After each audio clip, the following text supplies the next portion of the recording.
Start. What a wonderful time is spring. Warm spring greetings, everyone. Thank you for joining us for today's MAI webinar, Build a Better Publishing House website with Sam Richardson. 37 of you from different parts of the world have signed up to today's MAI seminar. This is Ramon Rocha from Media Associates International. On the lower left-hand corner of your screen, you'll see a chat box. This is where we ask you to please type in your questions later. We'll try to answer all of your questions towards the end of our 1-hour session. In today's digital world, both big and small publishers have the same access to the World Wide Web. Both big and small publishers could use the web to engage their readers.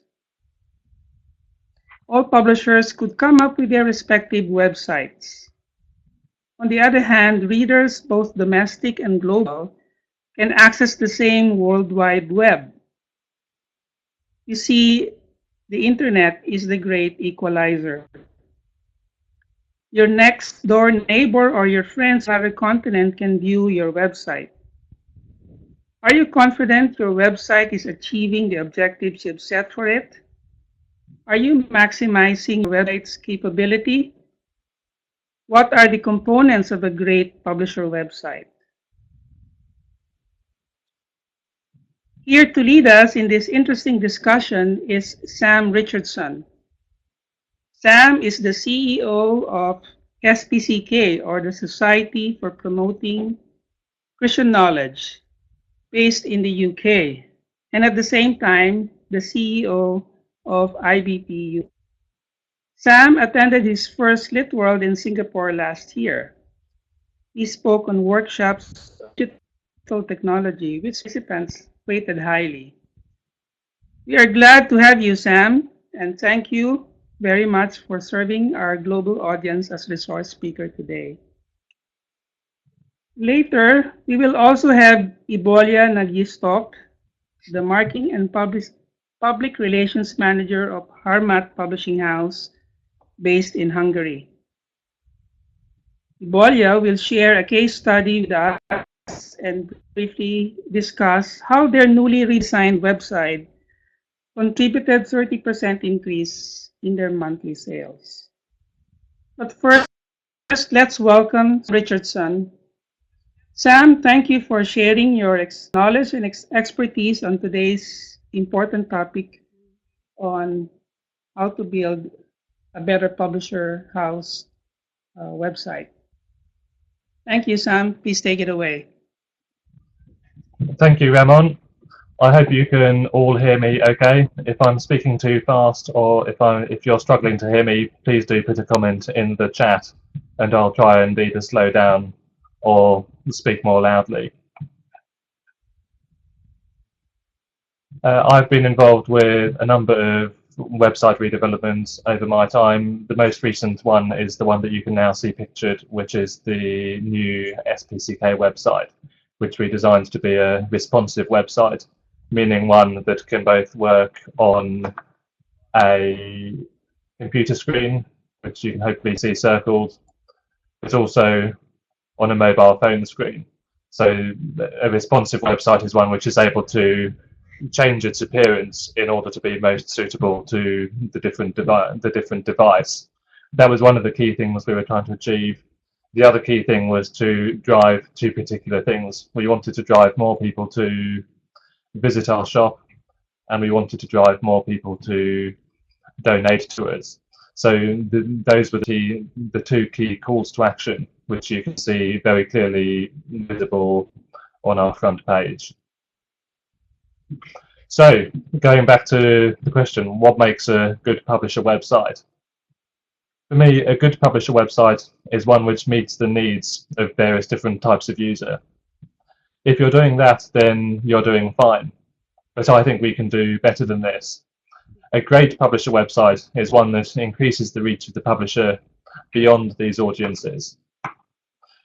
First, you have to do some basic things right. This is the slightly bossy bit of the presentation. There's a few things that you have to get right in order to be able to attract consumers and in order to be able to stop annoying them when they arrive at your website. So these were the first things that I had to fix when I inherited the old SPCK website. The first of these is that your website must come up when you search for your company name on Google.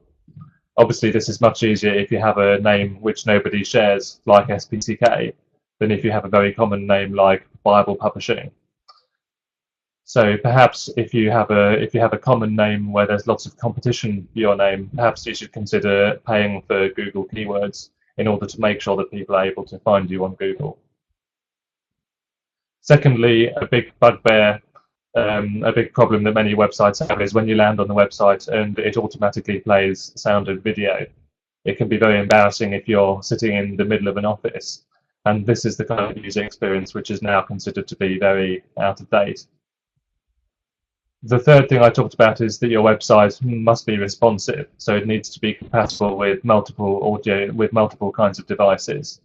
Google now relegates down the search rankings websites which aren't responsive, so it's increasingly important that you're able to get this right. Fourth, fairly obvious one, you mustn't have an ugly front page. The landing page of your website is the first thing that people see about you. It's a great chance to show them your beautiful book covers and your beautiful brand. So try and make the most of those assets so that people can see that you're about beautifully designed books as well as about great words. The fifth commandment, you must not have an unclear menu structure. Whether your menu is down the left-hand side or along the top, which is more popular nowadays, it's important people can really quickly understand your menu. They know where to find your contact details, where to find your shop, where to find the other things that it's really important they're able to find. Sixthly, it's really important you update your front page regularly. People who are your super fans, the people who you really want to be able to connect with, they will come back to your website perhaps every week, and perhaps even more often than that. And if you can show them content which is regularly updated, that's a great way of encouraging them to keep coming back. So keep rotating the titles that you're showing off on the front page of your website. Keep regular news items, regular press releases.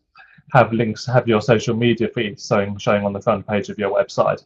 There's lots of things you can do to keep your front page regularly updated without having to go to a lot of work in order to do it. Seventh, no broken links. So by broken links, we mean links that if you click on them, they don't work. If you type broken link search into Google, there's lots of different tools you can use to help you identify broken links. And if you can get rid of them on your website, it will improve your search engine ranking on Google and Yahoo by a lot.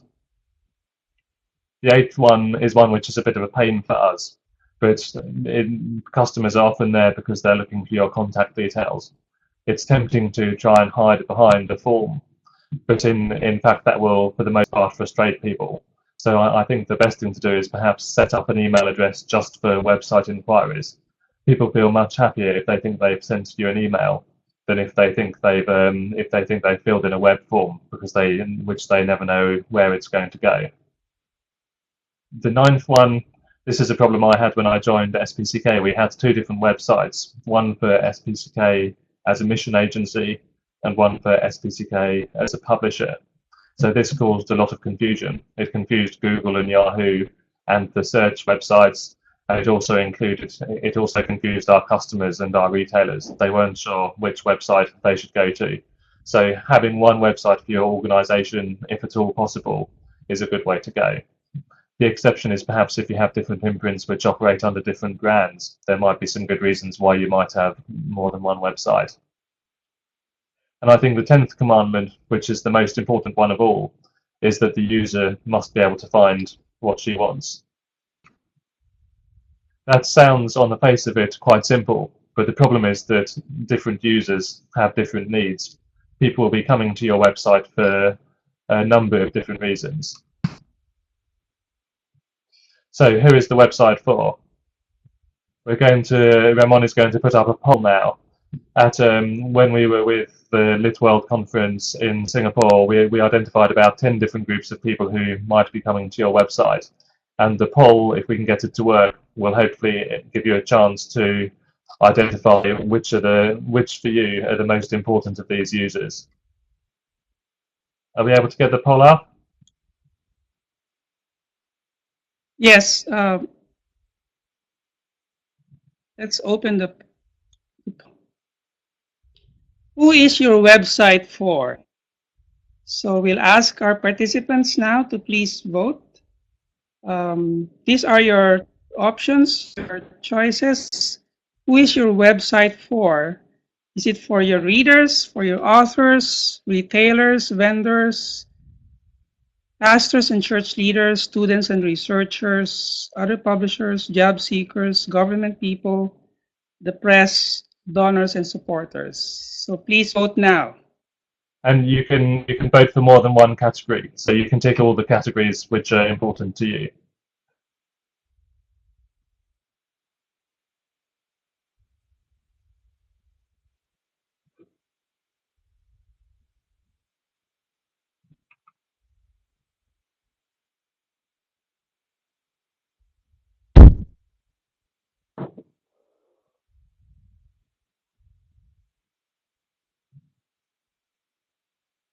Come on, are we able to get the results up?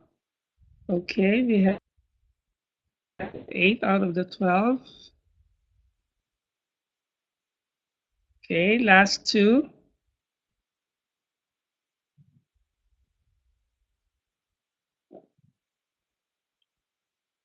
Okay, I think we have 10 of you who have just voted. Okay, we'll end the voting and share the results.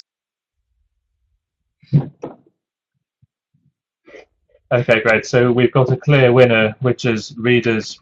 83% of us see readers as being an important category. Then we've got 3 different categories in second place. We've got authors, we've got retailers or vendors, and we've got pastors and church leaders. Yes. So let's think a little about the needs of those. Let's think a little about the need of those different groups. You should all be able to see the PowerPoint now. So at the LitWorld group, we split into small groups to discuss what the needs of each of these different groups might be. So let's start with the group which we felt was the most important, which is the readers. We felt the group felt that the readers needed to be able to see your new titles. They're likely to be people who come back to your website quite regularly, so they want to see what's changed, what's new, what are the cutting edge books that you're publishing that will keep them really up to date. They want to see your bestsellers as well, so they might be worried, okay, are there some really big books that you've published which they might have missed? Who are the authors who are selling really well on their list? They want to know where to buy your books. It may be your website sells books directly. It may be you redirect people to bookshops. But either way, they want to know where to buy, and obviously you want to help them to buy. We thought they want to see images and blurb. They want to understand what the book's about. They want to see prices. Ideally, obviously, they want discounts.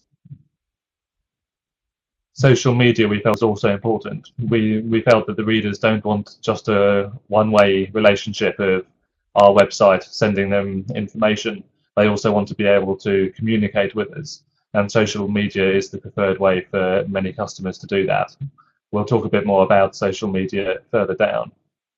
Special offers we mentioned, they also want the chance to give feedback. If they've read a book that they think might be theologically unsound, they'll really want to have a chance to raise that with you. They may also want, for example, to be able to get in touch with an author, to pass on to an author a message of how their book has changed their life. Samples was another thing that we identified readers were looking for. They might, if we can give them the first 5 or 10 pages of a book for free, that might encourage them to take a risk and buy the whole book. The full catalogue was also something that the group identified. A really simple way to be able to download the catalogue and see all your books in one go. And finally, we discussed, okay, what's the call to action that we want readers to do? And in most cases, we felt we want them to place an order. So that means that things like the shopping basket icon need to be very prominent on the page. So that was what the group thought about readers. We also discussed authors, which was the one of the categories that you voted into second place. We felt for authors it was important for them to be able to understand the mission and the ethos of your organisation. They're giving you something that they've poured their heart and soul in, and they want to know that it's going to a group that they trust.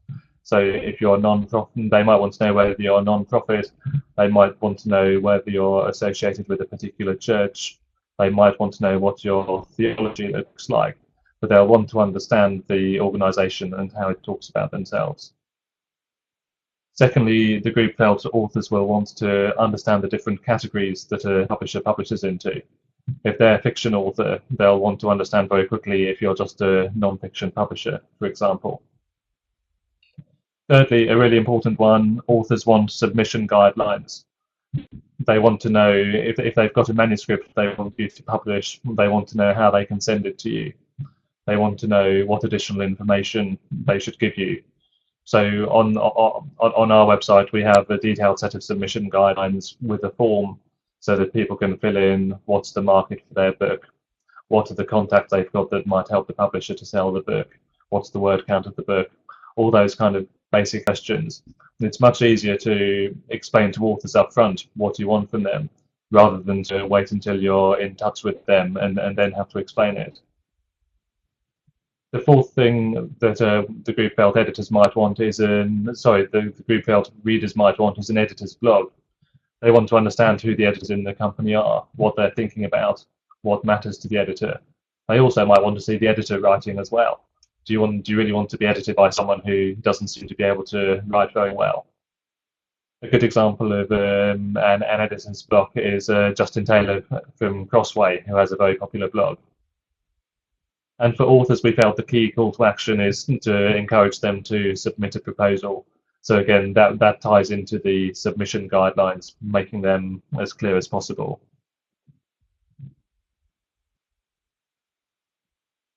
The third group that you identified was retailers and vendors.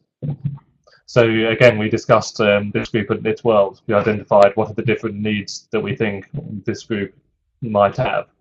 We felt that being able to see reviews of books was important. They want to understand which of the books that have been in the newspapers recently, which are the books that lots of people are talking about. They want to know what your best sellers are to check that they've got all the key titles in their store. They particularly want to know the new titles and the coming soon to make sure they haven't missed any titles that might have been shown to them, for example, by your sales reps. They want to be able to see the list of authors and the catalogue so they can have a good feel for your list. They obviously want to be able to see the blurbs for the books so that if there's a book they're interested in, they can understand it better. And again, we felt a blog might be useful for retailers to understand what you're about as an organisation. Press coverage, again, a bit like reviews. If there's books of yours that are being talked about in the media, then using your website is a great way for retailers to hear about that. And most importantly, ordering info. Especially for retailers who you might not deal with regularly, you may need to remind them how to order books from your distributor or from your warehouse. So I think the key call to action for retailers is around how to place an order. So in some cases, it might be emailing your sales rep. In some cases, you might have a system where your website can take retailer orders itself. In other cases, you might have a form that they can send you. I think the call to action on retailers is being able to place the order. The last big group that you identified was church leaders, which we'll call, for this purpose, we'll call pastors. Again, we talked about this group, and we felt the things most important to them were the mission and ethos. So again, they want to understand your information. They want to understand about your company. Where's it from? What church might it be associated with? What are you trying to achieve? They want to be able to see your book information really easily. Pastors also as a group are very keen on discounts, both for themselves, but also they may want bulk buys for churches. So this is a great opportunity if you want to get one of your books or one of your Bibles sold in packs of 10 or packs of 50, then the pastors are a great way to be able to do that. We also felt they'd want exclusive opportunities, so perhaps some exclusive events for pastors who are associated with your ministry to be able to attend. The call to action that we felt for pastors was to be able to sign up for the email list, so to be able to be kept in touch with everything that you're doing. And again, if you can get them on your email list, this gives you a great chance to talk to them regularly. So there's a summary of a few of the key groups. We've got some other groups on the slides which will be circulated to you afterwards, so you can see what we felt about all the different groups. For example, job seekers, academics, and the press. But for reasons of time, we won't go into detail in those groups now. So how do we pull together our understanding of these different groups into good practice? When we developed the new SPCK website, we followed a simple 3-step process in order to be able to go from our understanding of the consumer towards the structure of the website. The first step was drawing these pen pictures for the different site audiences. So on this page, it was talking about laity, job seekers, clergy, authors and agents, and the book trade.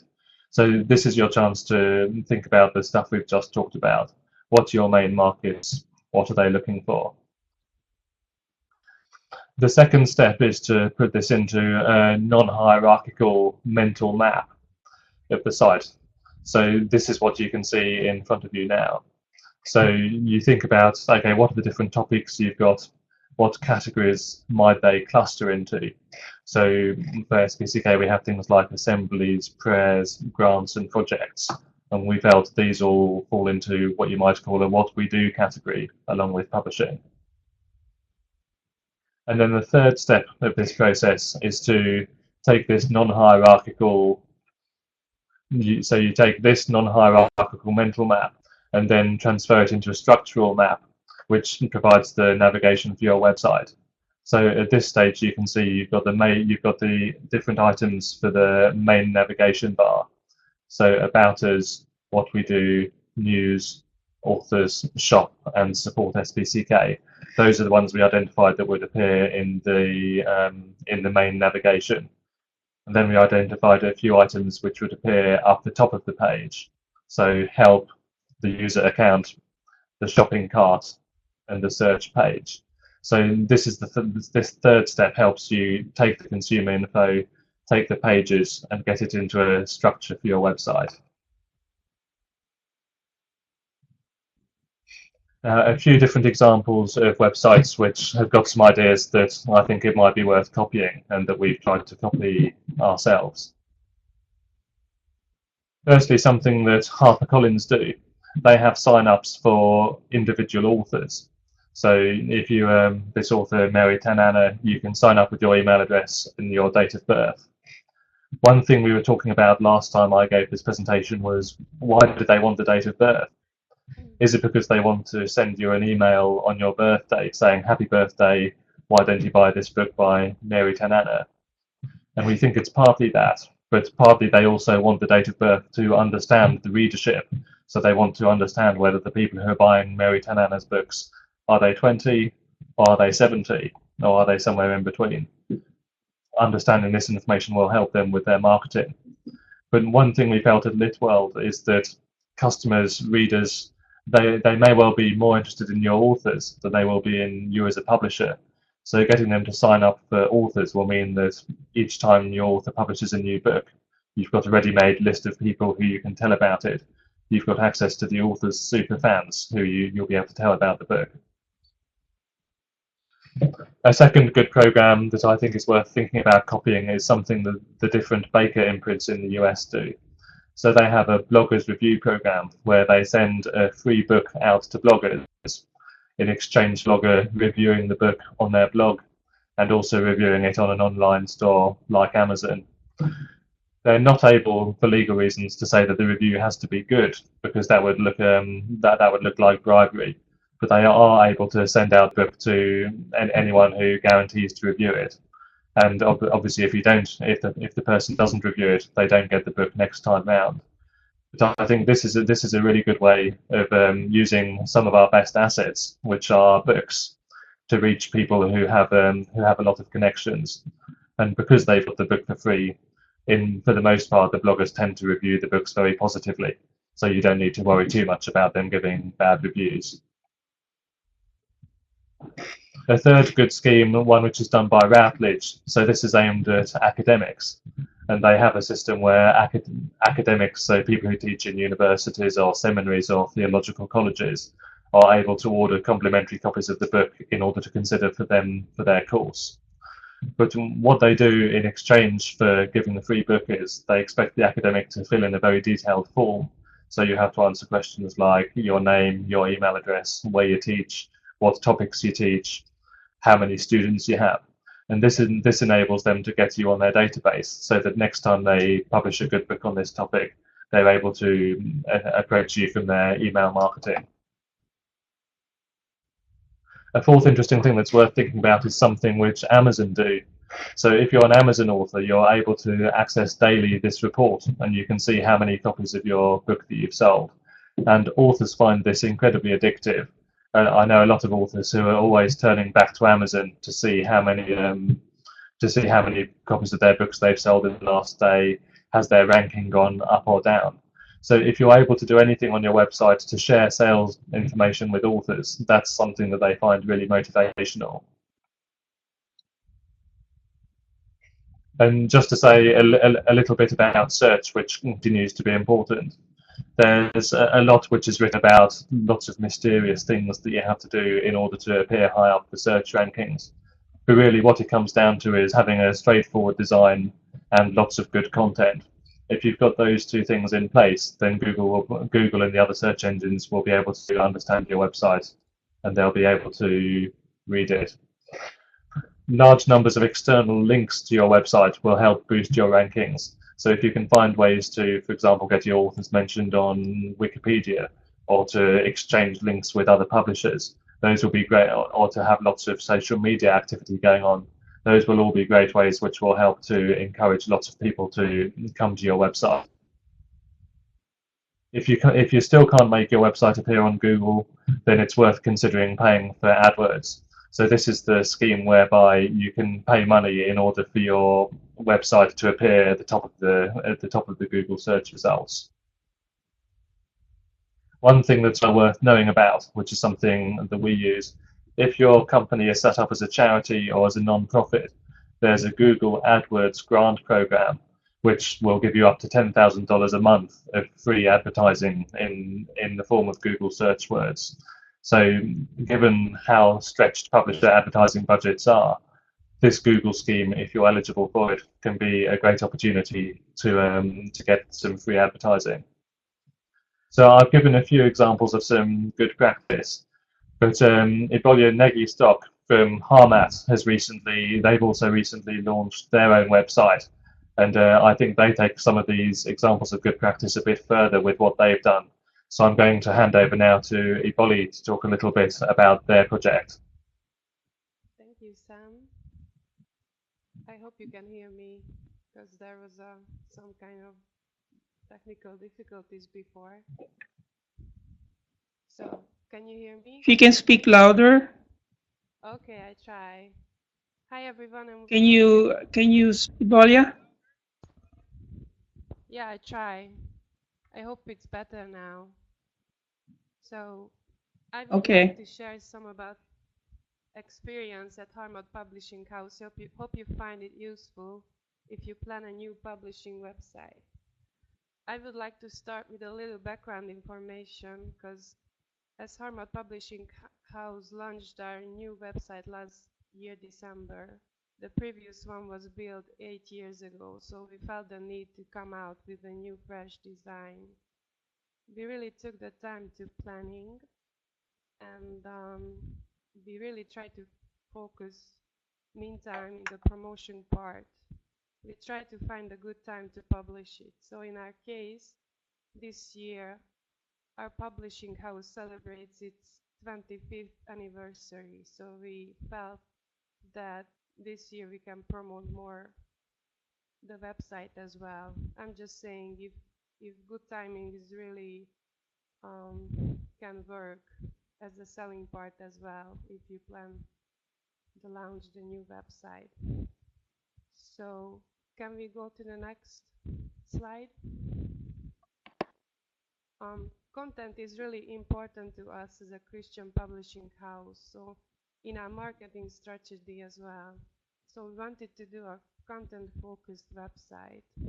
We've been collecting reviews, recommendations for our books, and we wanted to find a good place for those on the website as well, so can they have the selling.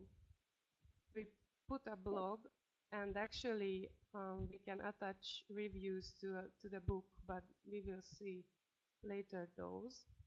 This is our opening page. You can see the seeded content. It's mostly about new books and sales. We try to put as much information as it can be about different types of books, mostly new ones.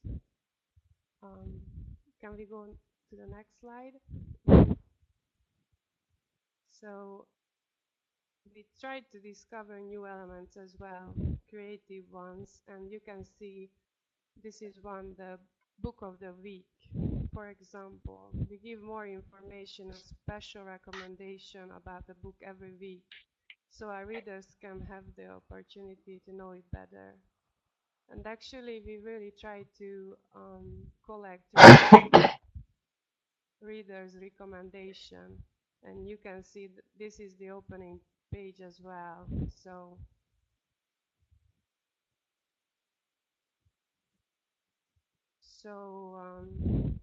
we try to find a special place for those because it actually really helps the selling.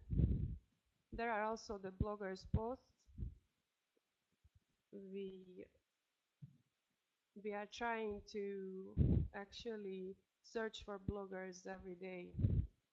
I think you should do that as well because others' recommendation is really working related to the books. Can we see the next one? This is the new blogs and the top list. This is the opening page basically, but I cut from that so we can see different elements. The next one, please. Yeah, I wanted to share also that we made a one-page ordering.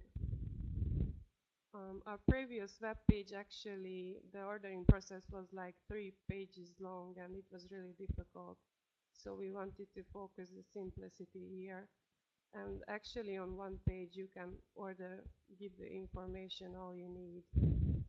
And the other interesting thing is that before, on our previous web page, you have to register to buy from us. But now it's a trend that you don't have to actually register on a website to buy. So we tried that, and actually 20% of our users order without that. So it's an interesting thing for us, what we learned. Can we go to the next page? This is the content-oriented example, what I thought it is nice to share. So you can see a book represented. You can buy it or you can read some pages before, but also under you find blog posts related to that. We did a change, so now you can actually attach more than one post to the book, but now you can see one. And so if you are interested about it, you can read it, still go on, or you can actually buy the book. And if you see the other hand, the next page is a blog post. So if you are looking around checking, you just want to read some, you can actually do it. And under the post, there is the actual book attached, so you can buy it. I think it's really working both ways. So other things I wanted to share related to the experience, that statistic system is really helping for us. We know better our target readers, gender, age. So actually we try and focus to more those people. The web designers suggested us a kind of family magazine feeling, what you can see. So we use people if we are doing the design. So actually the people who are visiting the website, they can feel that kind of this is me. So it helps the selling, or it gets the familiar feeling. So with our web page, actually we worked on Facebook as well, and we use weekly newsletters. So this profits actually is not just the web page, but the other social media.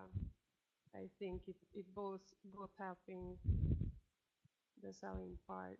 And actually, like the content oriented things, we are trying to organize online trainings and things like that. So we trying to give content more and more.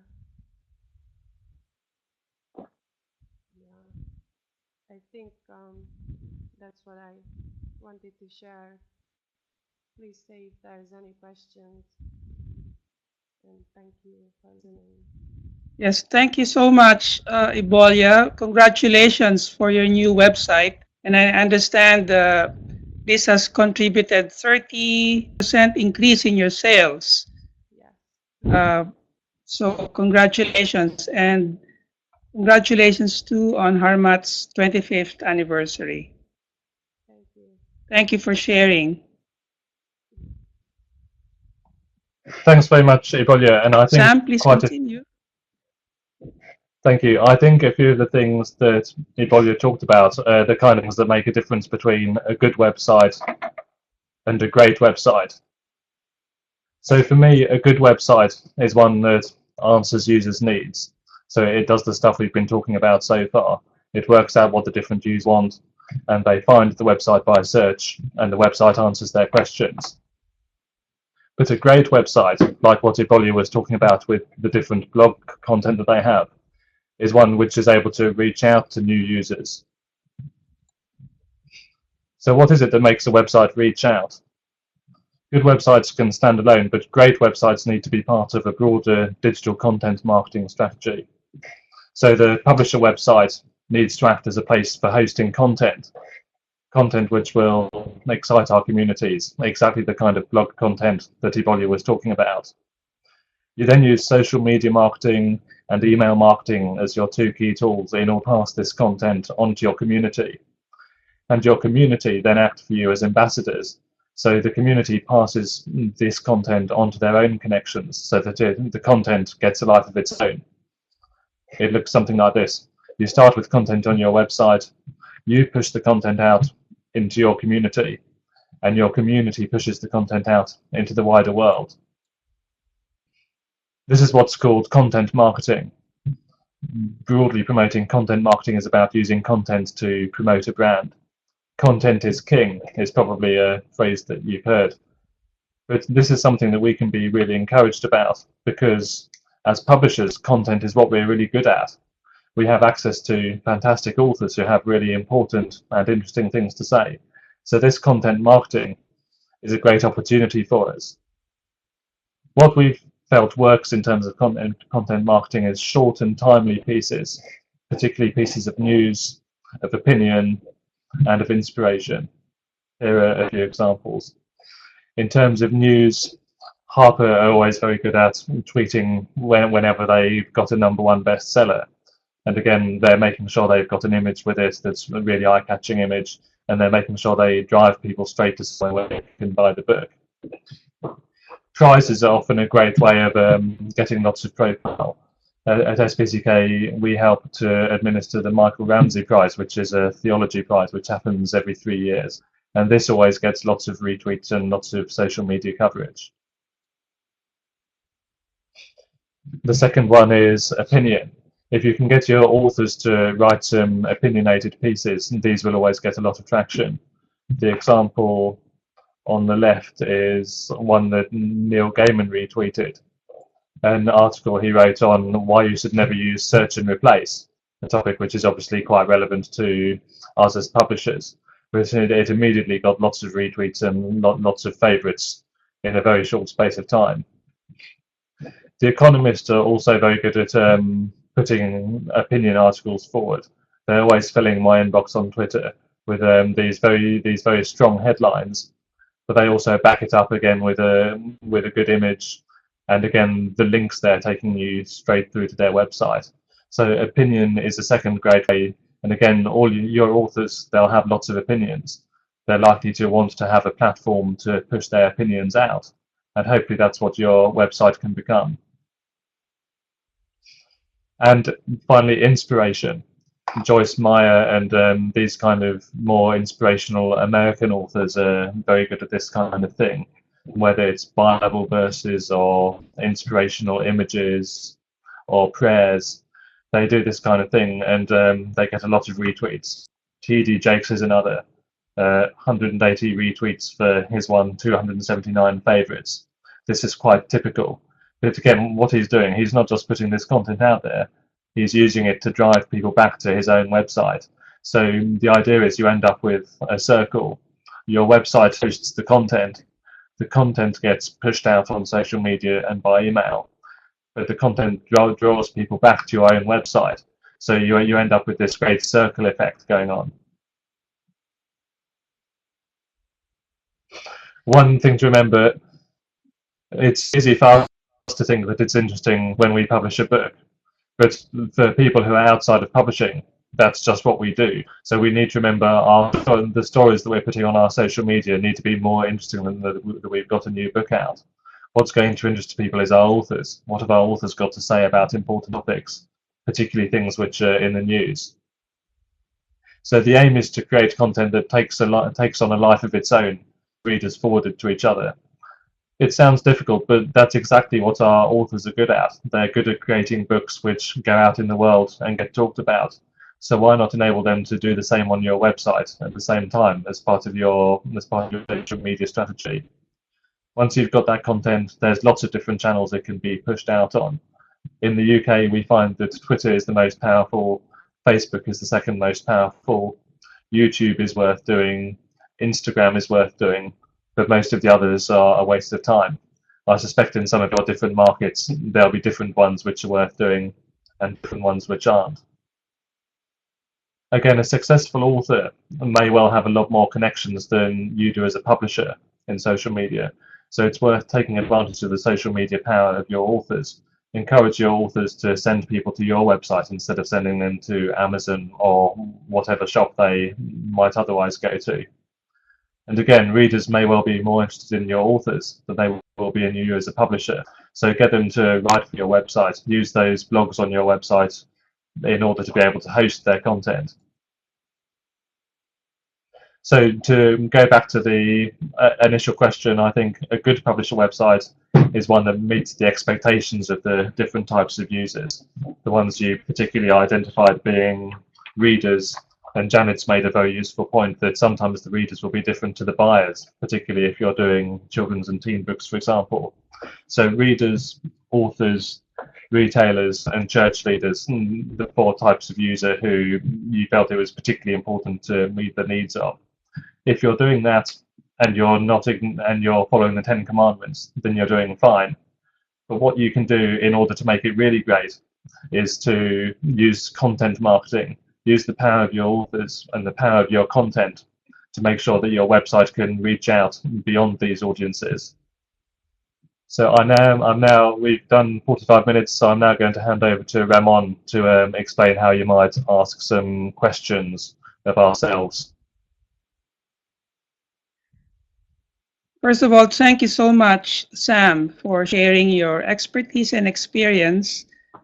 Thank you for being our resource speaker today. And I'm sure you've received a lot of ideas and insights which will be applicable in different settings. In fact, Jewel said he will be applying what he has learned today in his own publishing house.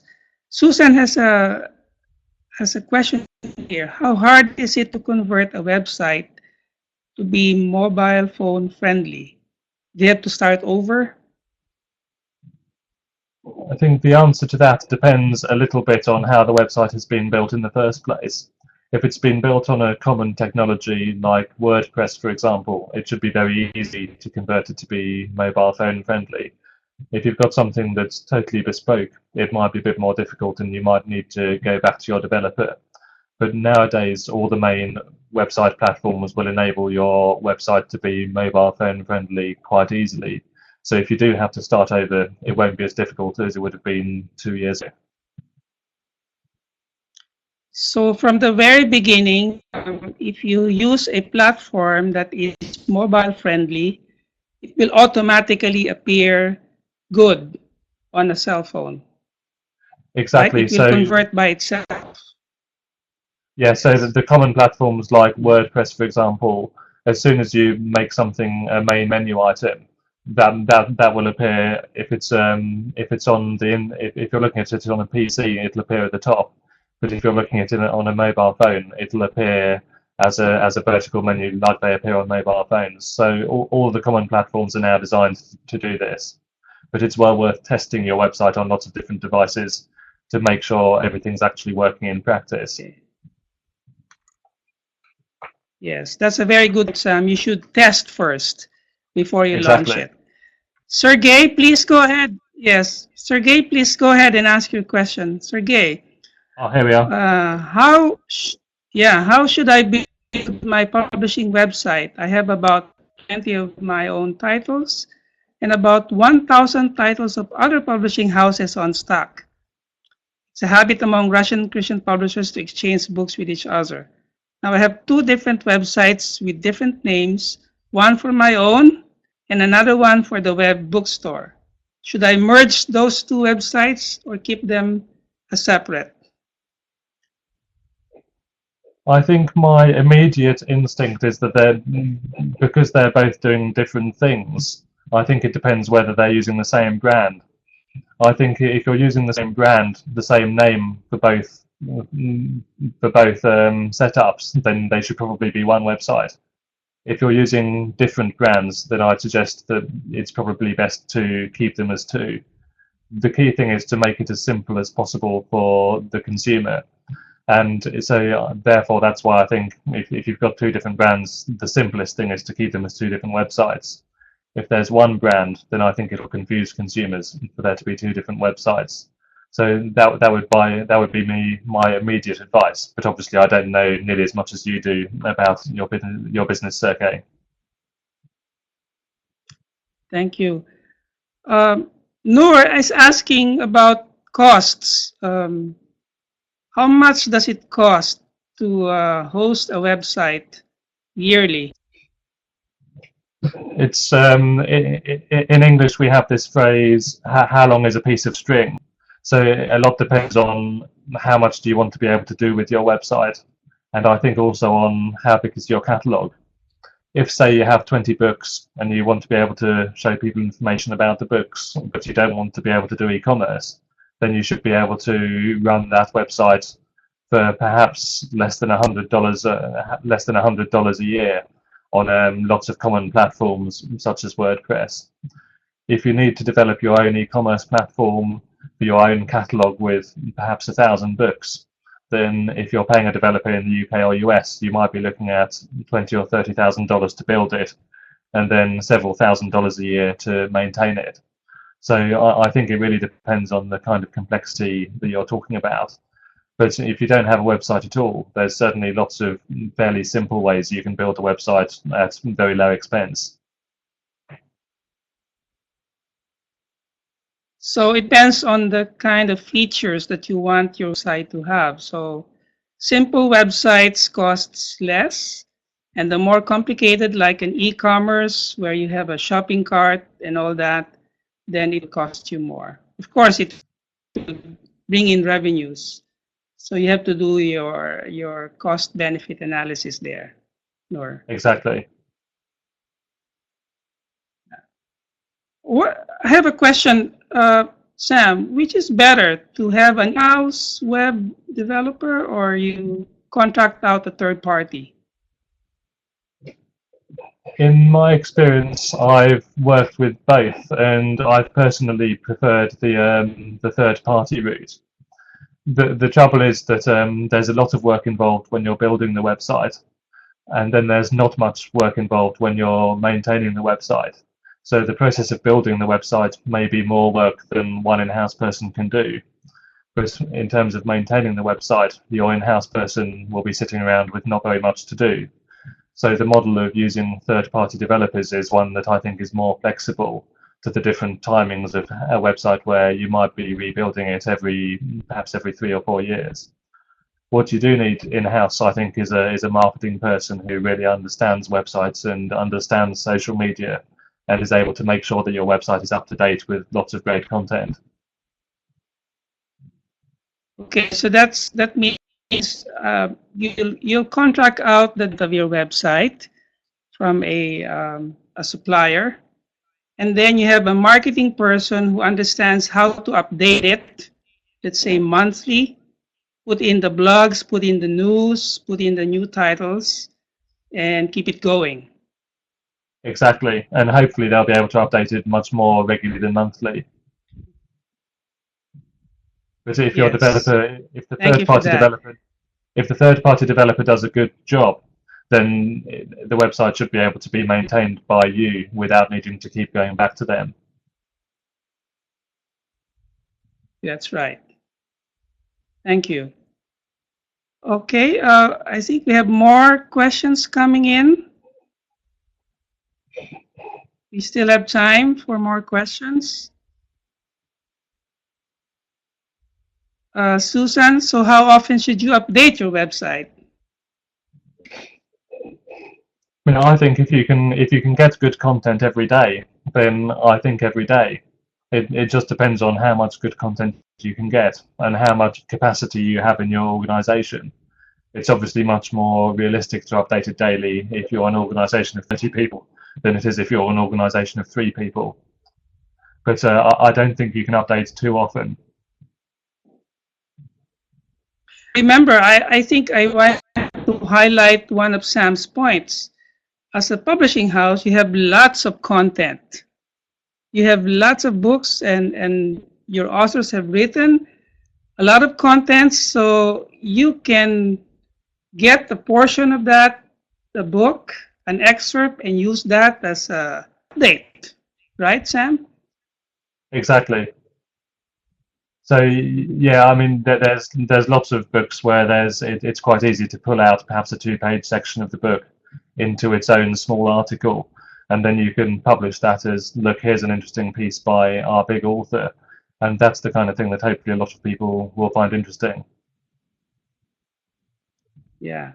So as Susan, as often as you are capable of, as you're able to update your website. Any more questions?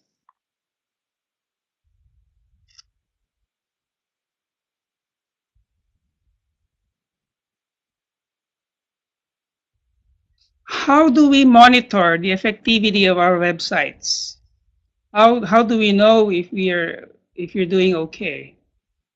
What are the measurements? I think if your website is an e-commerce website where you're selling your own books, the most important metric is how many books you're selling. Particularly, are you selling more books than you were selling at the same time last year? But there's other metrics in terms of how many registrations you've got, how high you appear on the Google rankings, how many unique visitors you're getting a month, which are all important. But it comes down to what you're trying to achieve with your website. I suspect most of us are trying to sell books, so therefore the value of books we sell is probably the most important.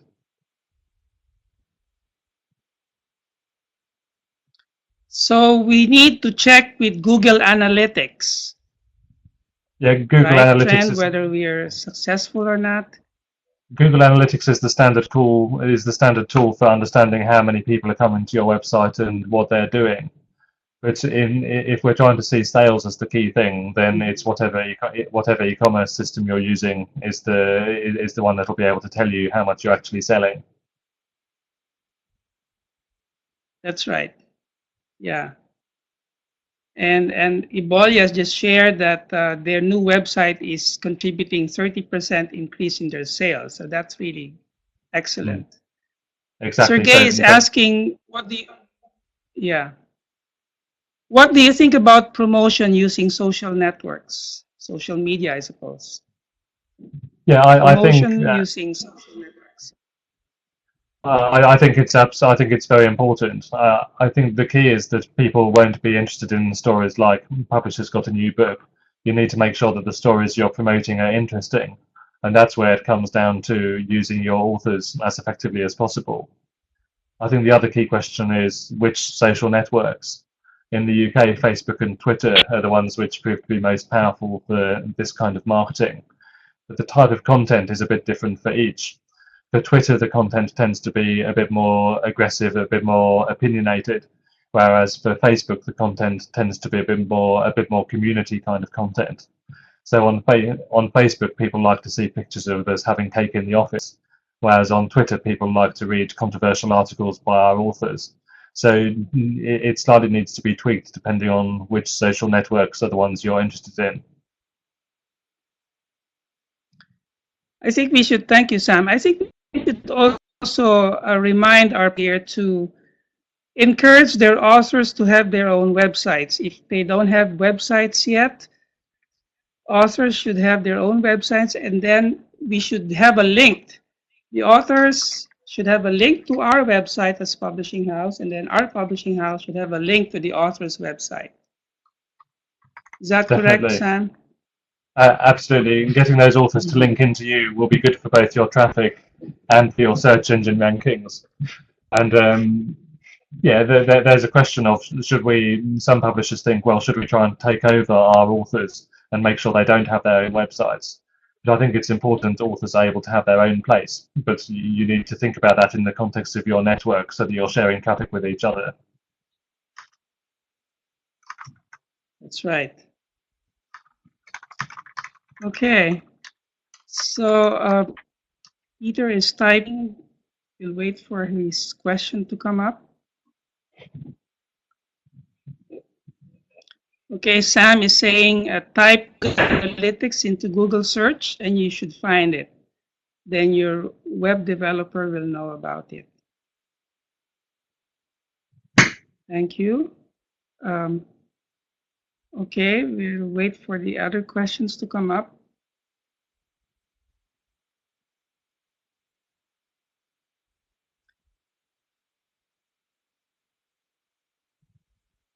Oh, Peter has a question here. How can a writer of children's books gain a bigger market through her website?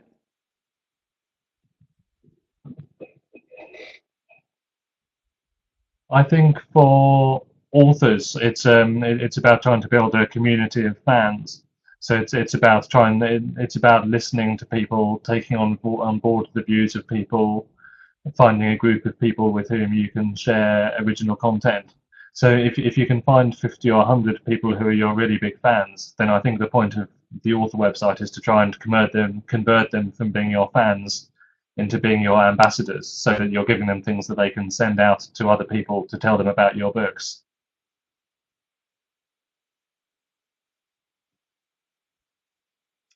Yeah. So you need to do a lot of networking as an author. You need to build your own community, your tribe, and get more fans, as you said, Sam. And exactly. Use the website. Yeah. If you're an author who people don't know that well, they're unlikely to find your website. So it's about trying to find your readers in the first place and get them onto your website. And then if you can build that online community, then those people will help you to find new readers. That's correct. Okay.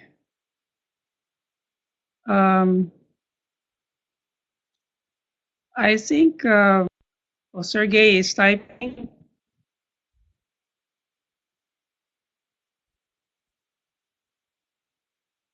One last question, Sergey, go ahead. Oh, you're welcome, Sergey. So thank you so much. Thank you for all your great questions. And again, we would like to thank Sam for being our resource speaker today. Thank you for all the insights and all the ideas that you've given us. The challenge for the publishers now is how to apply the things that we've learned today and create better websites.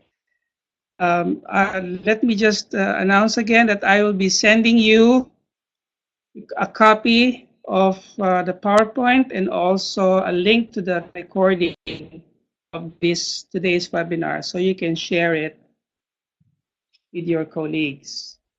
This free webinar is brought to you by Media Associates International. MAI, our goal is to see strong, viable Christian publishing in every nation. We would like to see gifted Christian national writers create manuscripts, equip the church, and impact society. Since our founding in 1985, we've conducted training in some 65 countries. We average about one training a month somewhere in the world. And we also organize the triennial MidWorld conference. The last one was held in Singapore in 2015. I'd like to encourage everyone to visit our website, www.litworld.org. This has been if you've been helped by MAI's free webinars, we invite you to consider sending us a gift to help underwrite these free monthly webinars. If you are led to do this, you can use our website, litworld.org, to send your gift. Our next two webinars are as follows. April 19, engage your readers through social media. So this is again a good follow-up to our topic today. April 19, engage your readers through social media. Our speaker will be Ida Torres of OMF Literature in the Philippines. Then on May 17th, the topic will be Wikified, collaborative editing in the digital world. Our speaker will be Jeremy Taylor of Tyndale House Publishers. So these are the next two free webinars from MAI. Please take note of them and register to attend these next two webinars using our website. So thank you again. Thank you, Sam.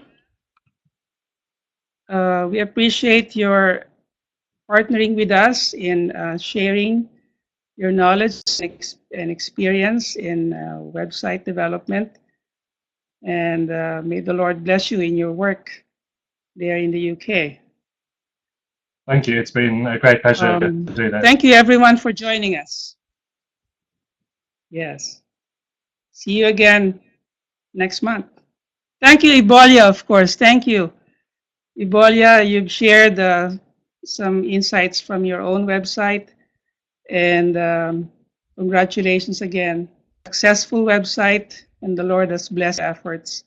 So thank you for sharing today. Thank you. God bless everyone, and enjoy spring. Bye for now.